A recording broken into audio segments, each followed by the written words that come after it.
বস, হ্যাঁ বলো। I go to school, হুম। এখানে টু ব্যবহার হয়েছে। আই গো হোম, এখানে টু নেই কেন? ও আই গো টু স্কুল, এখানে টু ব্যবহার হয়েছে। হ্যাঁ। কিন্তু আই গো হোম এখানে এখানে টু to নাই ব্যবহার কেন? হয় নাই। এটাই বুঝতেছো না? হ্যাঁ। বুঝতেছো না? দেখো, এই টুটা হলো প্রিপজিশন। কি বলতো? প্রিপোজিশন। প্রিপজিশন। আর এই যখন নাউন গুলোকে অ্যাডভার্ব বানা লাগে, তখন তাদের পূর্বে প্রিপজিশন ব্যবহার করা লাগে, তখন এগুলো কি হয়ে যায়? অ্যাডভার্ব হয়ে যায়। বুঝছো? নাউনের পূর্বে যখন প্রিপজিশন যুক্ত করি, তখন সেগুলো অ্যাডভার্ব হয়ে যায়। প্রিপজিশন সহ নাউনটা অ্যাডভার্ব হয়ে যায়, এবং সেই অ্যাডভার্বটা হলো অ্যাডভার্ব অফ প্লেস।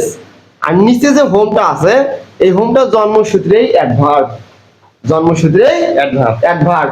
অতএব তার পূর্বে প্রিপজিশন নেওয়া লাগে না। এই কারণে আমরা আই গো টু স্কুল এখানে মাঝখানে টু ব্যবহার করি, আর হোম এখানে আই গো টু হোম ব্যবহার করি না। হোম এখানে একাই থাকে। বুঝছো বিষয়টা? জি। তাহলে প্রিপজিশন সহ নাউন যখন ব্যবহার হয়, তখন সেটা অ্যাডভার্ব অফ প্লেস হয়ে যায়, অর্থাৎ পুরোটা একটা অ্যাডভার্ব হয়ে যায়। আর হোম জন্মসূত্রে অ্যাডভার্ব, যার কারণে হোমের পূর্বে আমরা প্রিপজিশন ব্যবহার করি না।